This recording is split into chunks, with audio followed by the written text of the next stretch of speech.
नमस्कार दोस्तों, मैथ पीए की सीरीज में आज हम लेके आए एक बहुत ही अच्छा टॉपिक एवरेज, जिसके क्वेश्चन आपके एग्जाम में आते हैं और बहुत अच्छे क्वेश्चन आते हैं आपके एग्जाम में और उनको आपको जरूर सीखना है क्योंकि एवरेज के क्वेश्चन लैंग्वेज में टफ होते हैं लेकिन उनका सॉल्यूशन बहुत आसान होता है। औसत जो होता है इसके लिए छोटा सा कंसेप्ट होता है कि कभी भी आपको अगर संख्याओं को औसत निकालना है तो जितनी संख्या में दी गई है टोटल वैल्यूज में, कुल मान में, कुल संख्याओं से हम डिवाइड करते हैं, यानी कि राशियों का योग बटे राशियों की संख्या। इस तरह हम औसत को निकालते हैं, कुल मान में कुल संख्याओं का भाग देते हैं। अगर मान लो कभी आपको औसत दिया है क्वेश्चन में, जब भी क्वेश्चन में आपको औसत दिया हो और हमें कुल मान निकालना हो तो कुल मान निकालने के लिए हम क्या करेंगे, औसत को जितनी भी संख्याएं हैं उन सभी संख्याओं से मल्टीप्लाई कर देंगे। ठीक है, तो दो कंसेप्ट आपको ध्यान रखना है। औसत निकालना है तो कुल मान में कुल संख्याओं का भाग देंगे और मान लो औसत ही आपको दिया है तो कुल मान निकालने के लिए औसत को आपको दी गई संख्याओं से गुणा करना है। ये होता है आपके औसत का बेसिक सा कंसेप्ट। सारे क्वेश्चन अपने इजी कंसेप्ट से हो जाएंगे। ठीक है, तो चलिए शुरू करते हैं। पहला क्वेश्चन दिया है -8, 6, 0, 14, 28, इनका औसत क्या होगा। 5 संख्या हमें दी गई है, औसत निकालना है तो कुल मान में सभी संख्याओं को जोड़ देंगे और कुल संख्याओं का भाग दे देंगे। तो -8, 6, 0, 14, 28 सभी संख्या को जोड़ देंगे और कुल 5 संख्या 5 का भाग दे देंगे। देखो प्लस प्लस की संख्या आपस में ऐड हो जाएगी, ये हो जाएगा आपके 14 और 6 22 और 48। प्लस प्लस की संख्या को ऐड कर दिया, माइनस की संख्या को माइनस में लिख दिया, तो यहां पे कितना हो जाएगा 40/5। तो औसत कितना जाएगा आपके 8 आ जाएगा। तो अगर आपको औसत निकालना है तो सभी संख्याओं को सम करना है और टोटल संख्याओं से डिवाइड करना है। इस तरह आप किसी भी संख्याओं का औसत निकाल सकते हैं। ठीक है, अगला क्वेश्चन हमें दिया है कि कुछ संख्याएं दे रखी है 40, 10, 25, 20, 35 और x, इनका औसत दिया है, x का मान निकालना है। अभी हाल आपको बताया कि कभी भी अगर क्वेश्चन में आपको औसत दिया है तो हम निकालते कुल मान, और कुल मान निकालने के लिए क्या करते हैं, औसत को संख्याओं से गुणा करते हैं। 6 संख्याएं हैं, इनका औसत आपको दिया है 25। कुल मान निकालने के लिए औसत को आपको 6 से गुणा करना है, 25 को 6 से गुणा करना है, यानी कुल मान कितना आएगा 150। इसका मतलब है कि इन सभी संख्याओं को हम जोड़ दें तो मान कितना आएगा आपके 150 आएगा। तो सभी संख्याओं को जोड़ते हैं, 40, 10, 25, 20, 35 और 1, इन सबको जोड़ने पे कितना आएगा आपके 150। इनको ऐड कर लेते हैं, ये हो गया आपका 50, 75, 95, 100, 130। 130 प्लस x बराबर 150 हो जाएगा। x की वैल्यू निकालनी है, 130 को उधर भेज देंगे तो माइनस का हो जाएगा, यानी कि यहां से कितना जाएगा आपके 20 आ जाएगा। तो इस तरह आप यहां से किसी भी संख्या में x की वैल्यू को निकाल सकते हैं। ठीक है दोस्तों, जैसे आपको पता है कि आपके एग्जाम की डेट आ चुकी है। रेलवे ग्रुप डी के एग्जाम 3 अगस्त से 21 अगस्त तक होने वाले हैं। अगर अभी भी आप नहीं जागे हो तो बिल्कुल आज से जाग जाए, आपके पास केवल 29 दिन बाकी रह चुके हैं। आज से कमर कस लें, हम बिल्कुल आपके साथ में हैं। मैथ पीओ की सीरीज चालू कर रखी है और हम 20 जुलाई से आपके लिए मैथ के मॉडल टेस्ट पेपर लाने वाले हैं। इंपॉर्टेंट टेस्ट पेपर जिसमें आपको सिलेक्टेड क्वेश्चन देंगे, वो क्वेश्चन ऐसे क्वेश्चन जो आपके एग्जाम में आने वाले हैं। तो जुड़े रहिए हमारे साथ में, कहीं भाग के नहीं जाना और सारी वीडियो के सभी क्वेश्चन को प्रैक्टिस करनी है। देखना तो ऐसे वीडियो, लेकिन इनके घर में प्रैक्टिस भी करनी है क्योंकि इसी अगस्त में हमें सिलेक्शन लेना है जो अगले महीने पेपर होने वाला है।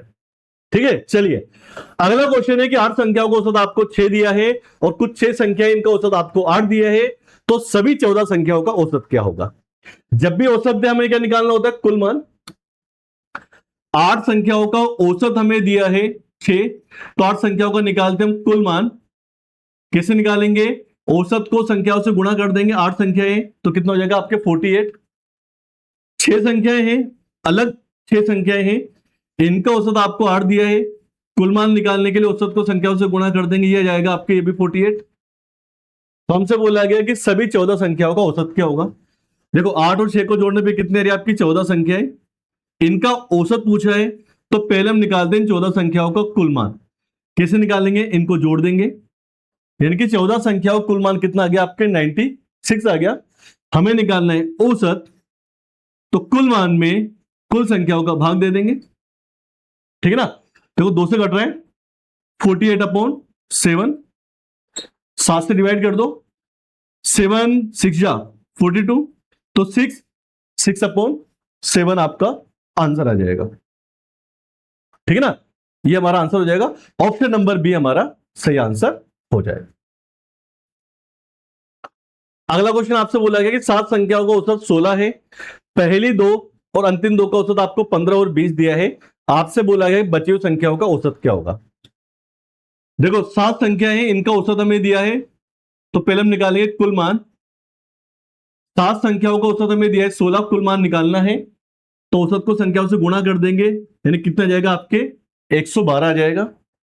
7 में से पहली 2 संख्या जो है, पहली 2 का कुल मान, पहली 2 का औसत हमें दिया है 15, तो कुल मान कितना हो जाएगा आपके 30, और अंतिम 2 संख्या जो है इसका कुल मान वो आपको दिया है 20, तो ये कितना हो जाएगा आपके 40। देखो 7 संख्याओं का मान 112 है, 7 में से आपसे बोला कि पहली 2 और अंतिम 2 का जो मान है वो औसत 15 और 30 था, तो इनका मान कितना आ गया 40 और 30 आ गया। तो हमसे बोला गया बची हुई संख्याओं का औसत क्या होगा। 7 संख्याओं में से अगर हम पहली 2 अंतिम 2 यानी कि 4 संख्याओं को घटा देंगे तो 3 संख्याओं का कुल मान आ जाएगा। देखो पहले 2 अंतिम 2 को जोड़ने पे कुल मान जो आ रहा है वो कितना आ रहा है आपके 70। तो हम निकालते हैं बची हुई 3 संख्याओं का मान।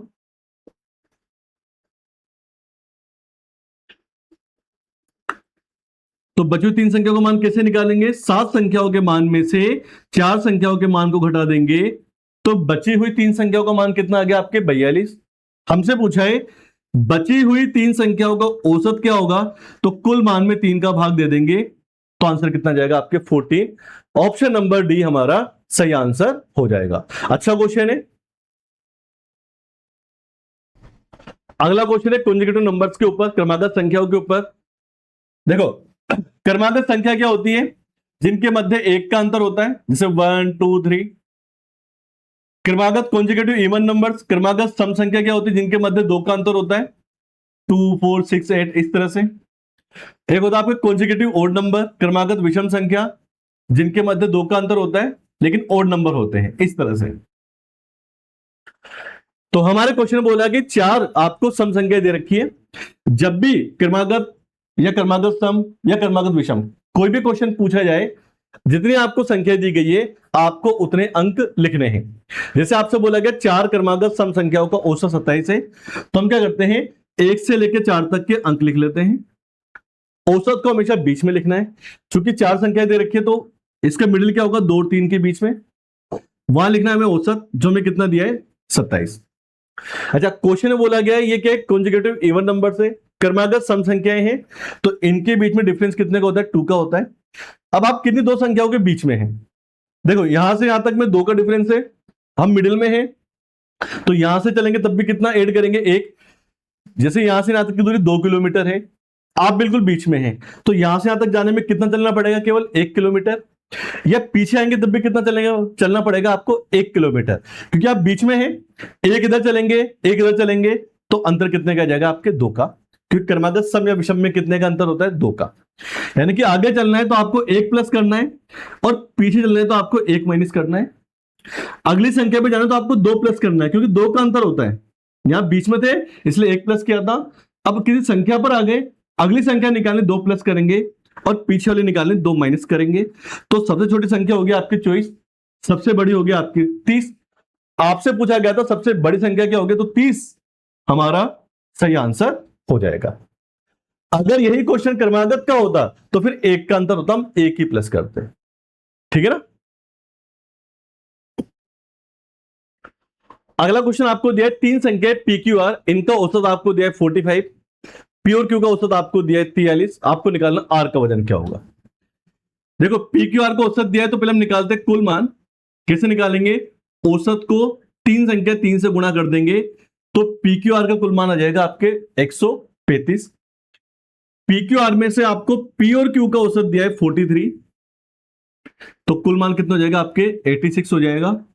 हमसे बोला गया R का मान क्या होगा, अगर पी क्यू आर में से पी और क्यू को माइनस कर देंगे, पी और क्यू को माइनस कर देंगे तो क्या बच जाएगा आर, तो इधर माइनस करने पे कितना बच जाएगा आपके 49। तो आर का जो वजन है वो आ जाएगा आपके 49, ये आपका आंसर हो जाएगा। ठीक, अगला बहुत ही अच्छा क्वेश्चन है, इंपोर्टेंट क्वेश्चन है, पीआईक्यू के रूप में कई बार एग्जाम में आ चुका है और इंपोर्टेंट भी है। 3 संख्या आपको दी गई है, आपसे बोला गया दूसरी संख्या पहले की दुगनी है और तीसरी संख्या की 3 गुना है। तीनों संख्याओं का औसत आपको दिया है 44। आपसे बोला सबसे बड़ी संख्या क्या होगी। 3 संख्याएं मान लिया हमने ए बी सी, दूसरी संख्या जो है पहले की दुगनी है, अगर ये x होगी तो कितनी होगी आपकी 2x, क्योंकि डबल है। अच्छा, दूसरी संख्या जो है तीसरी की 3 गुना है, देखो ये इसकी 3 गुना है, 3 टाइम है, तो ये क्या हो जाएगी इसकी 1/3 हो जाएगी, उल्टा हो जाएगा क्योंकि 3 गुना है, तो कितनी हो जाएगी आपकी 1/3 हो जाएगी। और आपसे बोले इन तीनों संख्याओं का औसत आपको दिया है 44, यानी कि अगर हम तीनों को जोड़ते हैं कुल मान हमें निकालना है, तो क्या करेंगे हम औसत को 3 से गुणा कर देंगे, तो इनका कुल मान आ जाएगा आपके 132। ठीक है, अब देखो इनको हमें ऐड करना है, तो आप एलसीएम ले लो, एलसीएम आ जाएगा आपके 3, तो जाएगा आपके 3x, कुछ नहीं अपन 1 मान सकते, 1 से डिवाइड करेंगे 3 टाइम, 3 2 6, 3 को 3 से करेंगे 1, तो 2x बराबर 132। ये हो जाएगा आपके 11/3x बराबर 132। x की वैल्यू निकालनी है, इसको उल्टा करके गुणा कर देंगे, 11 से कट जाएगा 12 बार, तो x की वैल्यू जाएगी आपकी 36। आपसे बोला गया सबसे बड़ी संख्या क्या होगी, इनमें सबसे बड़ी क्या है, देखो 2x सबसे बड़ी दिख रही है, तो सबसे बड़ी संख्या यानी कि 2x का मान हमें निकालना है, x का मान आ गया 36, गुणा कर देंगे तो सबसे बड़ी संख्या जो आ जाएगी वो आ जाएगी आपकी 72। ऑप्शन नंबर बी हमारा सही आंसर हो जाएगा। अच्छा क्वेश्चन है, इंपॉर्टेंट है, ध्यान रखना है। अगला क्वेश्चन है कि 20 ऑब्जर्वेशन है, अवलोकन है, जिनका औसत आपको दिया 65। जब आपने औसत निकाला तो एक संख्या जिसका मान 69 था, गलती से आपने 96 मान लिया, सही औसत क्या होगा, तो जो भी हमने गलत माना है उसे आपको माइनस करना है और जो सही वैल्यू उसको आपको पुट करना होता है। देखो 20 संख्याओं का औसत आपको दिया है 65 है, तो पहले हम निकालते हैं कुल मान। कुल कैसे निकालेंगे, 20 से मल्टीप्लाई कर देंगे, ये कुल मान कितना आ गया आपके 1300। एक संख्या जिसकी वैल्यू 69 थी, हमने गलती से क्या माना 96 मान लिया, तो सही मान हमें निकालना है, तो क्या करेंगे हम, जो गलत मान है उसको माइनस कर देंगे और जो सही है उसको ऐड कर देंगे। ध्यान रखना, हमेशा गलत वाले को माइनस करना होता है, रोंग को, और जो राइट है उसको आपको प्लस करना है। तो यहां से इनका जो नया मान आ जाएगा 96 माइनस करेंगे तो ये बच जाएगा 1204, 69 ऐड कर देंगे तो जाएगा 1273। ये आ गया आपके सही मान। आपसे बोला गया सही औसत क्या होगा, तो औसत निकालने के लिए हम जो सही वैल्यू है इसमें संख्या कितनी 20 का भाग दे देंगे, तो 26 जा 120 और 20 कितना बच जाएगा आपके 73, 23 जा 60 और 13 बचेगा 120 और 5, यानी कि आपका जो आंसर है वो आ जाएगा 63.65। ये आपके सही औसत का माना जाएगा। ऑप्शन नंबर ए आपका सही आंसर हो जाएगा। अच्छा क्वेश्चन है, नोट करें। अगला क्वेश्चन है कि 6 संख्याओं का औसत 12 है, अगर प्रत्येक संख्या में 2 घटा दे तो नया औसत क्या होगा। देखो जब भी आपको नया औसत निकालना होता है और आपसे कहा जाए प्रत्येक संख्या में हमने कोई संख्या घटा दी, तो आप भी क्या करेंगे औसत में उतना ही माइनस कर देंगे, नया औसत आ जाएगा। 6 संख्याओं का औसत आपको 12 दिया है, सभी संख्याओं में 2 घटाएंगे तो नया औसत क्या होगा, तो आप भी क्या करेंगे औसत में से 2 घटा देंगे तो नया औसत कितना जाएगा आपके 10 आ जाएगा। ठीक है ना। अगर कभी क्वेश्चन में कहा जाए कि सभी संख्याओं को 3 से मल्टीप्लाई करें तो नया औसत क्या होगा, तो आप भी क्या करेंगे औसत को 3 से गुणा कर देंगे। सभी संख्याओं को अगर 5 से डिवाइड करते हैं तो नया औसत क्या होगा, तो जो भी औसत आपको दिया है आप भी उसको 5 से डिवाइड कर देंगे। इस तरह आप नया औसत इजीली निकाल सकते हैं। ठीक है। अगला एक अच्छा क्वेश्चन आपके सामने है, 12 खिलाड़ियों की औसत आयु 25 वर्ष है, अगर कप्तान की आयु को जोड़ दिया जाए तो औसत आयु जो है 26 वर्ष हो जाती है, तो कप्तान की आयु क्या होगी।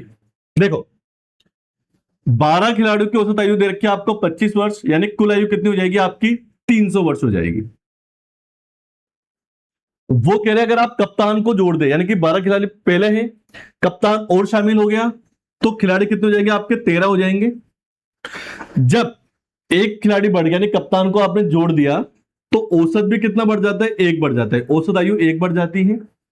पहले 12 खिलाड़ियों की आयु 300 वर्ष थी, आपने एक खिलाड़ी बढ़ा दिया, तो औसत आयु 1 साल बढ़ गई, ऐसा क्वेश्चन में बोला गया है। तो अब हम निकालते हैं इनकी नई आयु कितनी होगी। तो मल्टीप्लाई कर देंगे, ये 13 को 20 से करेंगे 260 और 78, यानी कि हो जाएगा आपका 348, 338 हो जाएगा। यानी कि अगर हम एक संख्या बढ़ाते हैं तो नई जो आयु है वो जाती है आपके 338 वर्ष।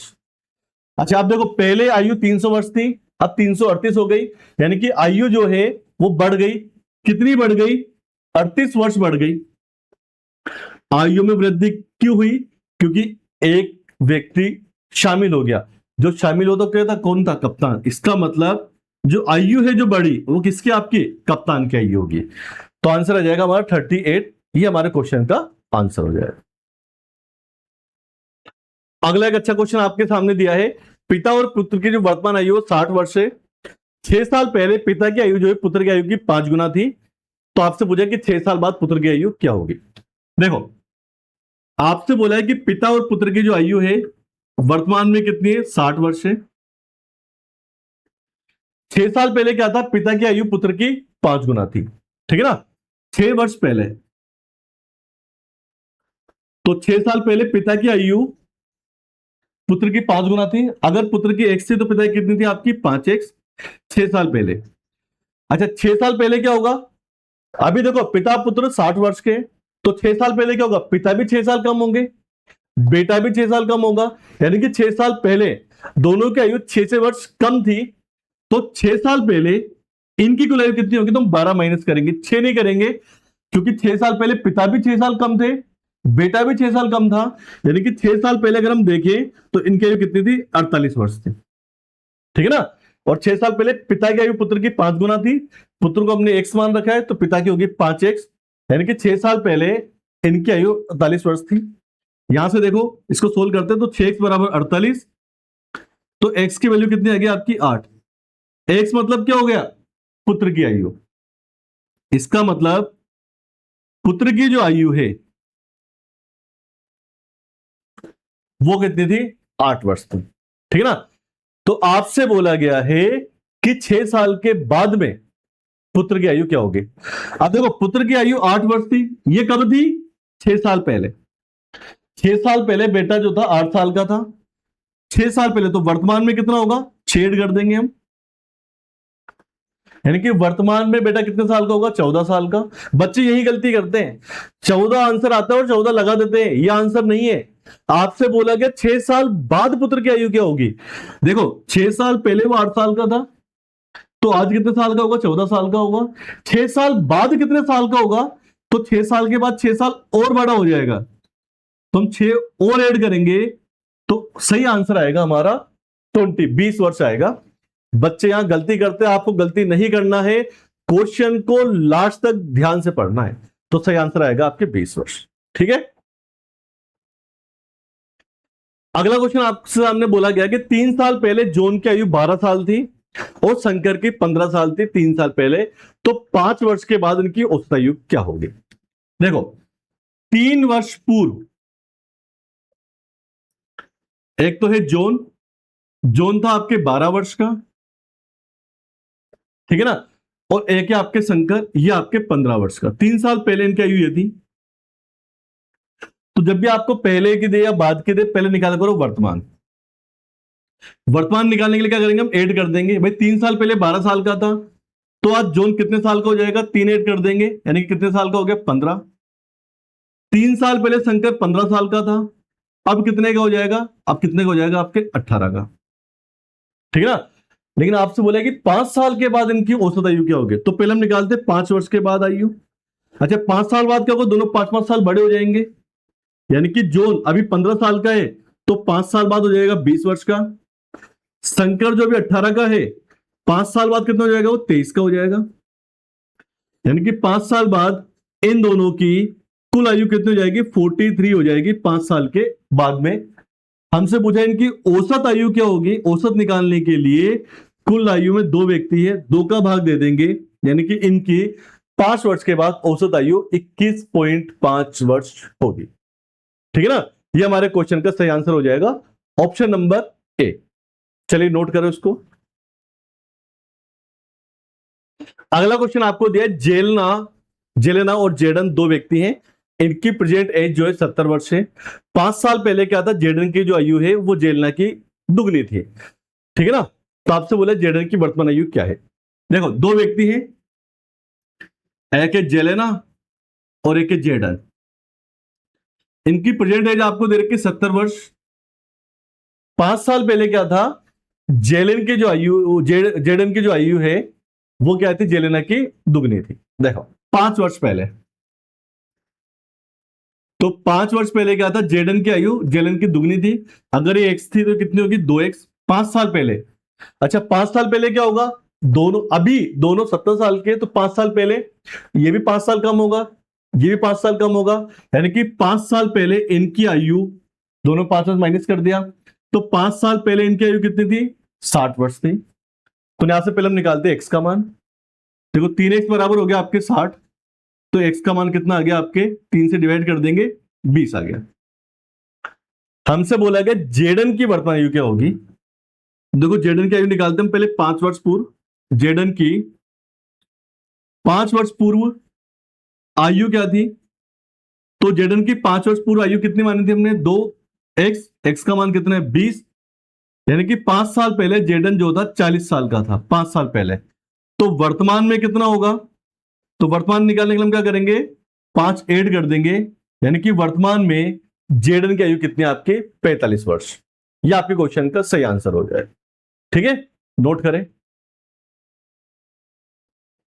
अगला अच्छा क्वेश्चन है पीवाईक्यू। 40 छात्रों की औसत आयु दे रखी है आपको 30 वर्ष, इसमें से 25 की दे रखी है आपको 36 वर्ष। तो बचे हुए जो स्टूडेंट है इनकी एवरेज एज क्या होगी। देखो 40 छात्र हैं, इनकी औसत आयु दे रखी है आपको 30 वर्ष। तो पहले हम निकालते हैं कुल आयु, कैसे निकालेंगे, 30 को 40 से गुणा कर देंगे, ठीक है ना, यानी कि इनकी कुल आयु कितनी होगी आपकी 1200। 40 में से 25 छात्रों की जो है औसत आयु दे रखी है आपको 30, तो कुल 36 दे रखी है, तो कुल आयु कैसे निकाल के हम 36 को 25 से गुणा कर देंगे, ये कितनी हो जाएगी आपकी 900।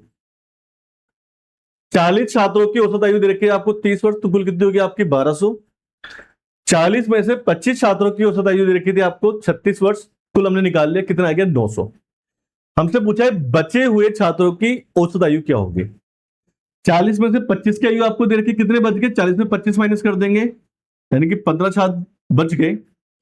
इनकी आयु हम निकालते हैं, 40 में से 25 छात्रों की आयु को माइनस कर देंगे, 1200 में से 900 माइनस करेंगे, यानी कि 15 छात्रों की आयु कितनी होगी आपके 300 वर्ष हो गई। हमें निकालना है औसत आयु, तो क्या करेंगे हम, इसको 15 से डिवाइड कर देंगे, यानी कि इनकी औसत आयु कितनी हो जाएगी आपकी 20 वर्ष हो जाएगी। ऑप्शन नंबर ए सही आंसर आ जाएगा।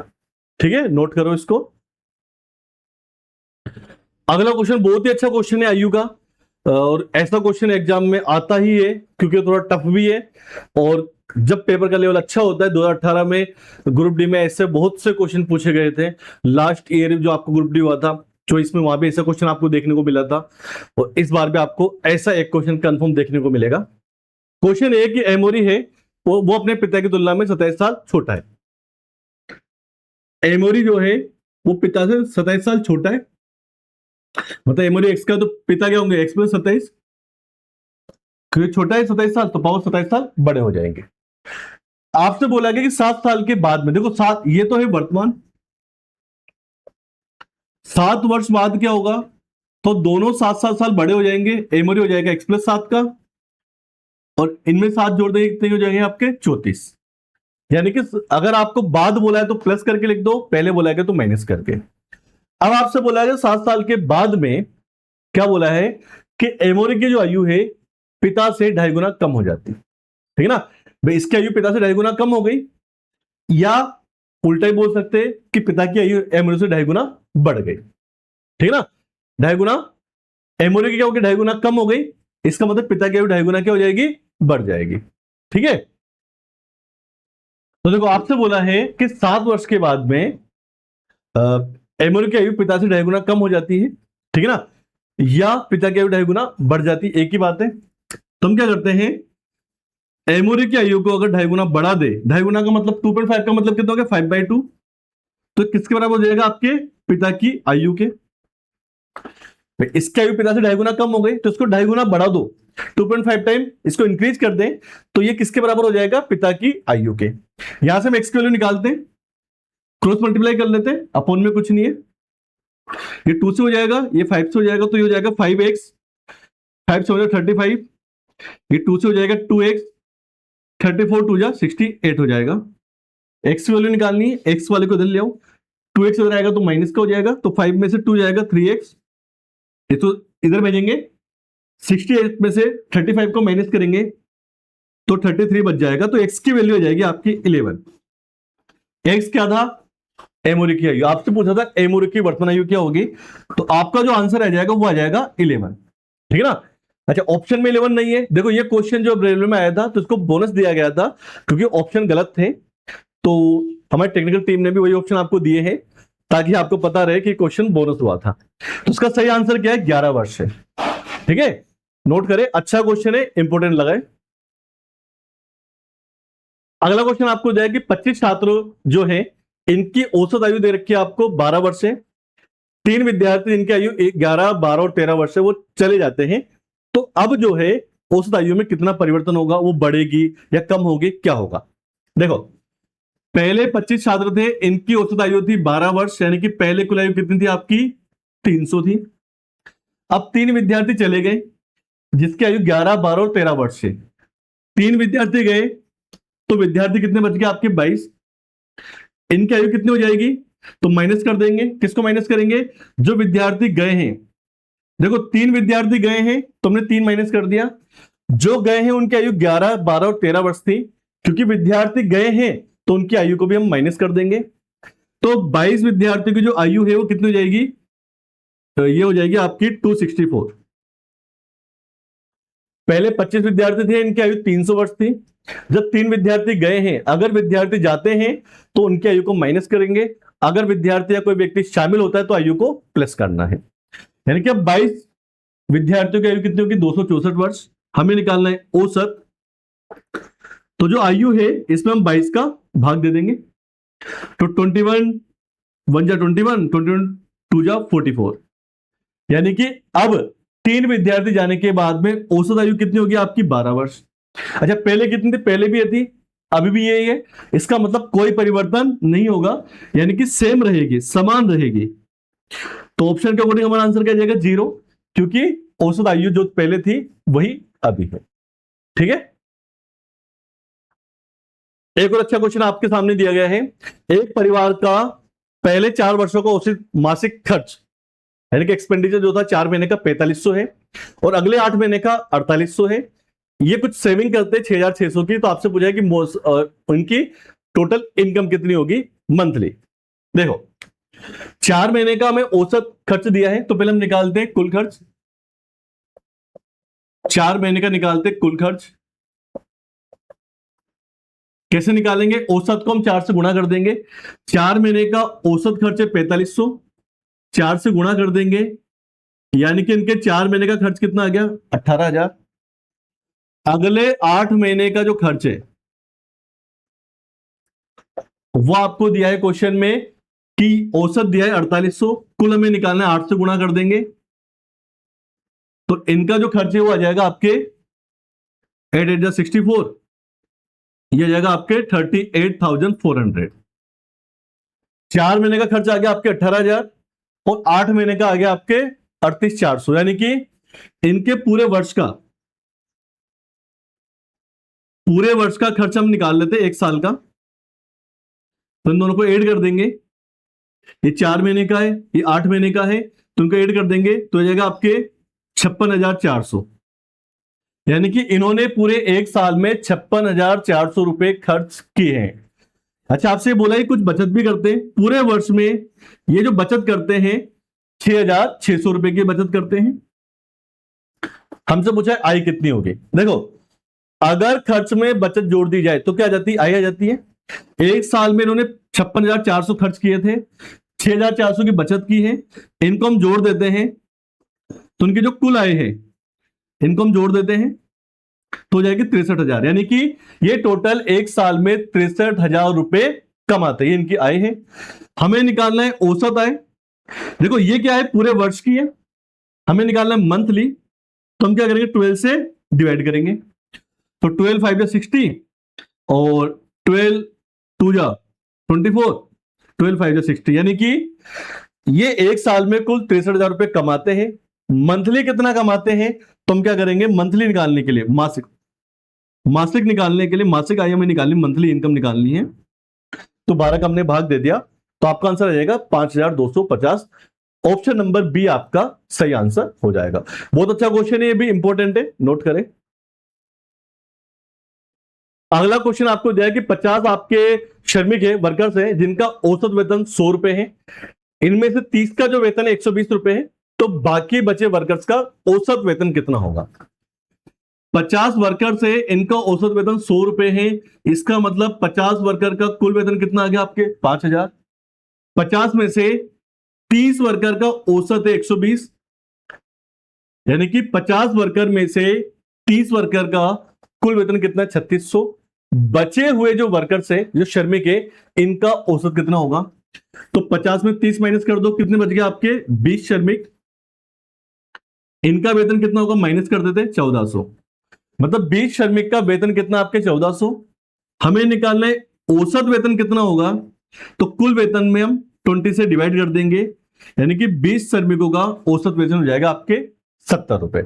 ऑप्शन नंबर बी आपका सही आंसर हो जाएगा। यह भी अच्छा क्वेश्चन है।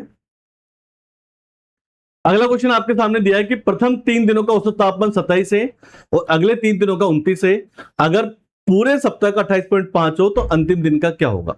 देखो पहले 3 दिनों का औसत दिया है, तो पहले हम निकालते हैं पहले 3 दिनों का कुल तापमान।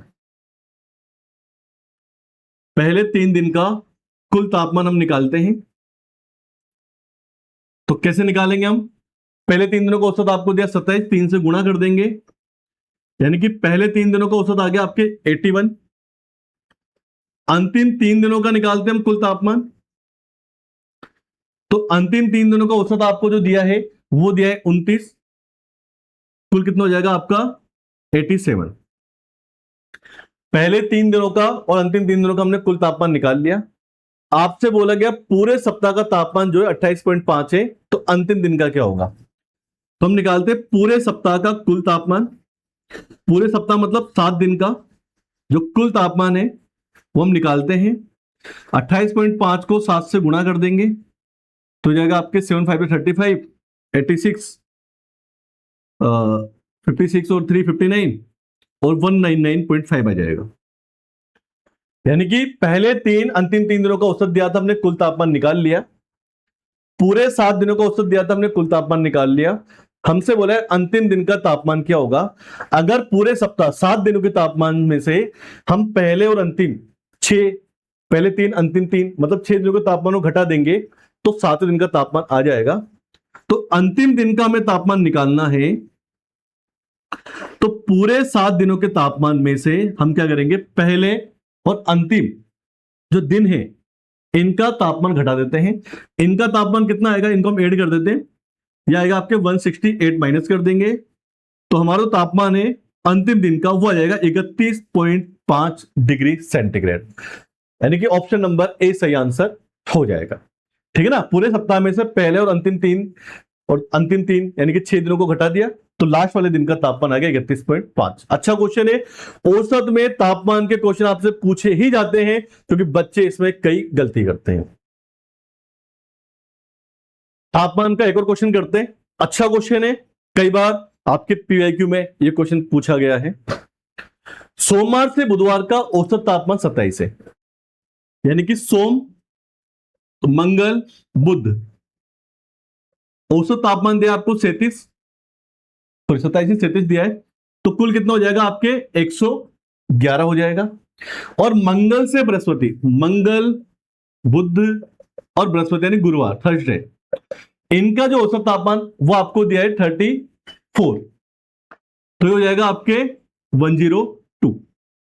देखो सोम मंगल बुध का आपको तापमान दिया था, कुल निकाल लिया, मंगल बुध गुरु का भी हमने कुल निकाल लिया। अगर हम इनको माइनस कर देते हैं, जब भी आपको इस तरह का क्वेश्चन दिया जाता है डेज के हिसाब से, तो आप माइनस कर दिया करो। क्यों? क्योंकि वहां पर कुछ दिन आपस में कट जाते हैं। तो मंगल बुध कॉमन आ रहा था, माइनस कर दिया, कट गया, तो यहाँ क्या बच गया? केवल सोम माइनस गुरु बच गया, यानी कि सोमवार और गुरुवार का जो अंतर है यहां पर कितना आ गया? आपके 9 आ गया। ठीक है ना? आगे आपसे बोला है गुरुवार का तापमान जो है वो सोमवार का 4/5 है, मंडे का 4/5 है। तो अगर मंडे को x मानते तो गुरुवार कितना हो जाएगा आपके? क्योंकि 4/5 है तो कितना हो जाएगा? 4/5x बराबर कितना हो जाएगा आपके? 9। यहां से हम x का मान निकालते हैं, देखो 5 गुणा करेंगे 5x, और 5x में 4x जाएगा तो कितना बच जाएगा? x/5। एलसीएम ले लिया, तो यहां से x का मान कितना जाएगा आपके? 45। x क्या था? मंडे का टेम्परेचर। हमें निकालना है गुरुवार का, थर्सडे का टेम्परेचर क्या होगा? वो क्या था? 4x/5 था। x का मान आ गया आपके 45, 5 से कट जाएगा 9 टाइम, और 9 4 जा कितना हो जाएगा आपके? 36। यानी कि थर्सडे का, गुरुवार का तापमान आ जाएगा आपके 36 degree centigrade. Option number B आपका सही आंसर हो जाएगा। इंपॉर्टेंट क्वेश्चन है, बहुत बार आया गया एग्जाम में, नोट करना है। अगला क्वेश्चन है कि 510 रुपए में आपने 30 कलम और 75 पेंसिल खरीदी है। एक पेंसिल अगर 2 रुपए की है तो कलम का औसत मूल्य क्या है? देखो 510 रुपए में आपने 30 तो कलम यानी कि पेन खरीदे हैं, और 75 आपने क्या खरीदी? पेंसिल खरीदी है। अब आपसे बोला गया एक पेंसिल अगर 2 रुपए की है तो कलम कितने की होगी? देखो 30 कलम का हमें, 30 पेन की हमें कीमत निकालनी है, हम मान लेते x है। अच्छा, एक पेंसिल 2 रुपए की है, 75 पेंसिल है, तो इसको 2 से गुणा कर देंगे, ये तो जाएगा आपके 150। माइनस कर देते हैं हम, 510 में से 150 को माइनस कर देंगे, तो यहां से 30 कलम जो है इसका मान हम निकालते, 360 बराबर 30 इंटू एक्स हो जाएगा। ये हो गया 30 कलम का मूल्य। एक्स यानी कि एक कलम का मूल्य हमें निकालना है, 30 से डिवाइड कर देंगे तो आंसर आ जाएगा हमारा 12। यानी कि एक जो पेन है उसकी प्राइस कितनी है? 12 रुपीज है। ठीक है, अगला एक और बढ़िया क्वेश्चन आपको पीआईक्यू में हमने शामिल किया है। एक कक्षा में 25 लड़के हैं जिनकी लंबाई आपको 150 दे रखी है, और 35 लड़कियों की लंबाई 145 है। सभी 60 विद्यार्थियों की ऊंचाई यानी कि हाइट क्या होगी? देखो 25 बॉयज हैं जिनकी लेंथ है 150, तो टोटल हम निकाल लेते हैं, तो ये जाएगा आपका 3750। 35 लड़कियां हैं जिनकी औसत लंबाई आपको दे रखी है 145, इसको मल्टीप्लाई कर लेंगे आप, ये हो जाएगा आपका 5075 हो जाएगा। ठीक है ना? तो हमसे बोला गया सभी 60 लड़कियां जो है इनकी औसत लंबाई क्या होगी? टोटल की निकालनी है, तो यहां पे टोटल विद्यार्थी कितने हो गए आपके? 60 स्टूडेंट हो गए। यहां पे हम इनको ऐड कर देंगे तो आ जाएगा आपके 8825 आ जाएगा। ठीक है ना? यानी कि सभी 60 विद्यार्थियों की लंबाई कितनी होगी? 8825 होगी। हमें निकालना है औसत कितना होगा, तो उसको हम क्या करेंगे? 60 से डिवाइड कर देंगे, 61 जा 60 हो जाएगा, 28 बचेगा, और 16 4 जा 280 हो जाएगा, 240 हो जाएगा, और 16 7 जा 420, यानी कि लगभग 147। देखो आपकी जो आंसर है, हालांकि इसके बाद भी आएगा 0.0 करके, लेकिन आपके जो ऑप्शन है उसमें आपको इंटीजर में वैल्यू निकालनी है, डेसिमल के बाद नहीं निकालनी है। तो हमारा जो आंसर है वो आ जाएगा 147, लगभग बोला है उसने क्वेश्चन में, ये हमारा सही आंसर हो जाएगा। ठीक है, अच्छा क्वेश्चन है, नोट करना है। अगला क्वेश्चन आपको दिया है, एक कक्षा में 35 छात्र है जिनके औसत अंक 63 है, 2 छात्र जिनका औसत 85.5 है। अगर ये शामिल हो जाते हैं तो नया औसत क्या होगा? देखो 35 छात्र आपके ऑलरेडी हैं जिनका औसत आपको दिया है 63, तो कुल मान हम निकाल लेते हैं, इनको आपस में ऐड कर देंगे, मल्टीप्लाई कर देंगे, तो हो जाएगा आपके 10, यानी कि 2105 हो जाएगा आपका। 35 विद्यार्थियों का आपको औसत दिया है 63, तो कुल मान हो जाएगा आपके 2105। अब आपसे बोला गया दो विद्यार्थी आपने शामिल किए हैं, दो शामिल किए हैं जिनका औसत है 85.5, तो इनका टोटल कितना होगा 85 का दुगना 170 यानी कि 171। ये हमने इसमें ऐड कर लिया। तो पूछा है कि अगर दो विद्यार्थी शामिल करते हैं नया औसत क्या होगा। जब दो शामिल हो गए तो विद्यार्थी कितने हो गए आपको 37, तो इनका टोटल मान कितना हो जाएगा आपके 2276, यानी कि 37 जो स्टूडेंट है इनका आपका टोटल जो है औसत कुल मान हो गया 2276। हमें निकालना है एवरेज, औसत क्या होगा, टोटल मान को 37 से हम डिवाइड कर देंगे, ठीक है ना। अच्छा कैलकुलेशन थोड़ा टफ है, लेकिन ग्रुप डी का एग्जाम है और अगर 40,000 रुपए महीने के चाहिए तो थोड़ी मेहनत तो करनी पड़ेगी। तो इसको हम डिवाइड करेंगे, क्योंकि ये प्राइम नंबर है, डिवाइड भी नहीं होगा, आपको मल्टीप्लाई करके देखना पड़ेगा। तो इसका जो आंसर है वो आएगा आपका 64.20, ये आपका सही आंसर हो जाएगा। ठीक है, अच्छा क्वेश्चन है।